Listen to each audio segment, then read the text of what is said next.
Ils sont venus, ils sont tous là, assis aux côtés de Pierre de Villeneuve. Les experts, Axel de Tarlet pour l'éco, Alex Taylor pour l'Europe, David Doucan pour la politique et Maud Descamps pour l'innovation. Mesdames, messieurs, bonjour.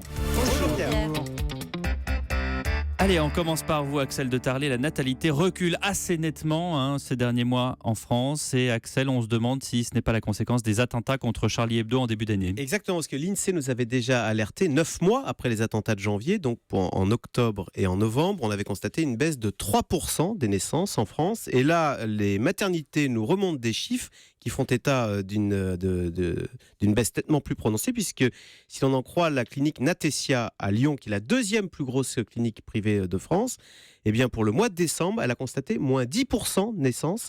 Et les chiffres pour janvier et février, donc à venir, seraient encore plus mauvais si l'on en croit les réservations dans les chambres.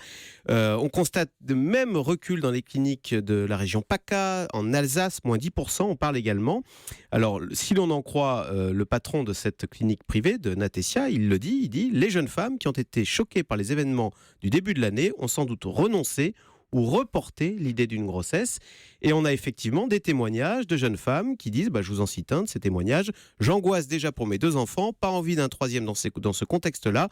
Une grossesse, ça se vit sereinement. » Donc si ces chiffres, si tout ça est avéré, il faut craindre pour l'été prochain des chiffres encore plus mauvais, puisqu'on aura là les conséquences des attentats du 13 novembre. Voilà. Et puis il y a un deuxième phénomène plus polémique qui a peut-être accentué ce recul des naissances, vous savez, c'est la politique familiale, puisqu'on a raboté 2 fois le quotient familial et qu'on a on a divisé par 4 ou par 2 les allocations familiales. Alors, espérons néanmoins que selon ces les chiffres... cas, hein. Voilà, c'est pour les familles les plus aisées. Mais enfin, il y avait un message, moins d'aide pour les familles. Alors, espérons néanmoins que ces chiffres soient passagers, qu'ils sont peut-être... Les chiffres des cliniques aussi sont plus volatiles que les chiffres des hôpitaux. Mais néanmoins, la natalité, qui était une force de l'économie française, cet atout est en train de s'effriter.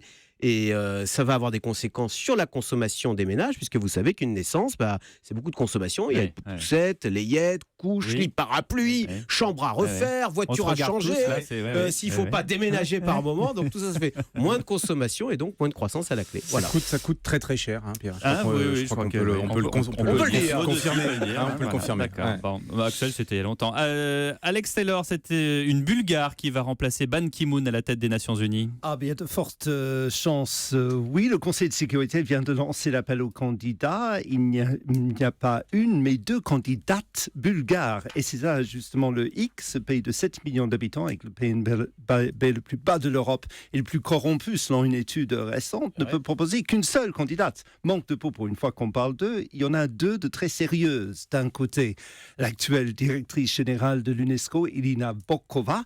De l'autre, la vice-présidente de la Commission européenne, Kristina Georgieva. Bokova est la fille d'un éminent communiste bulgare, a fait ses études à Moscou, et elle a le soutien de Poutine. Washington l'aime nettement moins, surtout depuis qu'elle a accueilli l'autorité palestinienne à l'UNESCO. Ils ont même stoppé le financement à un moment, rappelez-vous, et du coup préfère Georgieva. Donc vous voyez bien, nous dépassons déjà largement le simple boulevard périphérique de Sofia. Bon, elles sont en pleine campagne, ces 2 femmes. L'une contre l'autre, visiblement. Déjà, il y a un petit hic côté Bokova. Un journal allemand relevait il y a quelques jours une bizarrerie dans sa biographie de l'UNESCO où elle prétend avoir été ministre des Affaires étrangères bulgare. Il aura fallu une semaine, figurez, c'est assez surréaliste pour déterminer si oui ou non c'est le cas. Alors, c'est très compliqué.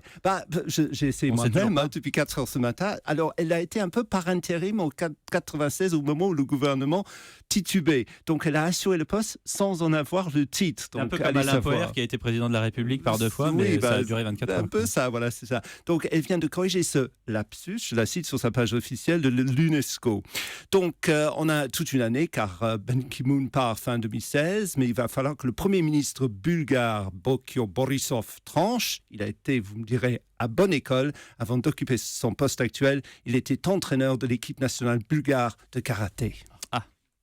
Ça nous, Alors David, alors David, vous allez nous parler, ça n'a rien à voir avec Alain Juppé, vous allez nous parler ce matin d'Alain Juppé, mon cher David Doucan, qui pendant ses fêtes de Noël est dans les starting blocks parce que pour lui, il n'y a plus une minute à perdre. La primaire de 2016, ça commence lundi et le candidat a tout préparé pour sa rentrée. Absolument, et ça va commencer, figurez-vous, par un déménagement. Ces lieutenants sont très fiers d'annoncer que les actuels locaux de la rue de l'Université sont devenus trop petits. Oui, tant les bénévoles, les militants affluent en masse pour aider le candidat. Donc, Alain Juppé va inaugurer un nouvel espace beaucoup plus grand situé boulevard Raspail. C'est pas un déménagement très important, mais on reste rive gauche. On reste rive gauche, oblige, mais on gagne de l'espace. L'un de ses proches fanfaronne, ce sera notre QG primaire.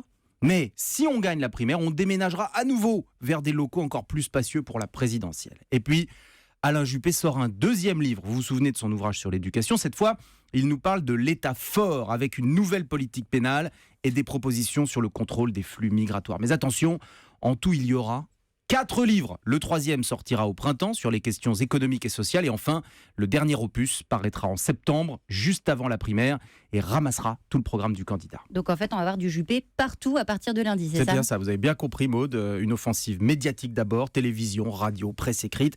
L'occasion aussi, d'ailleurs, pour lui, de prendre position sur la déchéance de nationalité. Il prendra position, mais il ne donnera pas de consigne de vote à ses amis parlementaires. Ensuite, son équipe de campagne va se renforcer. Déjà très présente sur les réseaux sociaux, la team Juppé, comme on dit, va compter dans les semaines qui viennent plus d'une 50aine de jeunes chargés de relayer les messages, de mettre en valeur les interviews, etc. Enfin, bien sûr, Alain Juppé va continuer ses déplacements partout en France.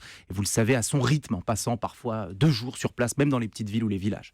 Est-ce que je peux comment est-ce qu'on finance tout ça? Parce que c'est bien beau de vouloir prendre le pouvoir, mais comment est-ce avec les ventes de livres, les sous? Alors, à mon avis, Alain Juppé est quelqu'un de très réaliste et donc, effectivement, Axel, il ne mise pas tout sur les droits d'auteur de ses livres. Il compte sur le seul moyen autorisé d'ailleurs pour obtenir des financements, c'est-à-dire les donations de personnes physiques qui sont plafonnées par personne à 7 500 €. Eh bien, il a une équipe de 16 personnes qui s'occupent à temps plein de faire du fundraising, comme on dit, Alex, du fundraising, c'est-à-dire de relancer les donateurs. Et à ce stade, il aurait déjà accumulé 2,8 millions d'euros. C'est 2 à 3 fois plus que les caisses de campagne de François Fillon et Bruno Le Maire. Le crowdfunding à la Alain Juppé. Merci David Doucan. Maud Descamps, vous m'avez dit ce matin, on va parler légumes et astronomie.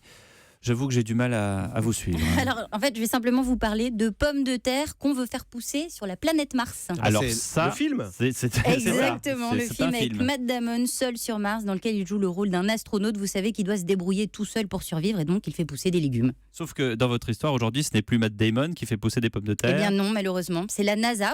C'est pas mal non plus. Donc l'agence spatiale américaine a mis en place une collaboration avec le Centre international de la pomme de terre. C'est pas une blague, ça existe vraiment. C'est à Lima, au Pérou. Le but de la mission, c'est de reproduire les conditions climatiques de la planète rouge pour voir comment les légumes réagissent. Alors, la première fois que j'ai rencontré Anne Le Gall il y a quelques mois, elle m'avait traumatisé avec ses laitues dans l'espace. Donc, c'est vrai, les légumes. Alors, on a déjà fait pousser des légumes dans l'espace, mais c'était pas tout à fait la même chose puisque c'était à bord de l'ISS, la Station spatiale internationale, et c'était dans des conditions atmosphériques qui étaient presque les mêmes que sur Terre. Là, dans le cas de nos pommes de terre, la NASA va reproduire à l'identique les conditions atmosphériques de Mars, qui sont très particulières, puisqu'il y a plus de 95% de dioxyde de carbone, c'est 240 fois plus que sur Terre. Et c'est justement ce taux de gaz carbonique qui intéresse les chercheurs, puisqu'il pourrait augmenter jusqu'à 3 fois le rendement normal de la culture de pommes de terre. Et si ça marche... On pourra avoir plus de patates sur Mars que sur Terre. Exactement, on aura plus de patates sur Mars. Et si ça marche, donc ça permettrait de nourrir les astronautes qui sont en route pour des missions lointaines, un peu comme un restaurant d'air d'autoroute, ce serait la pause casse-croûte sur Mars. Les frites martiennes, ça va faire chic. Merci Maud Descamps, ça fait rêver.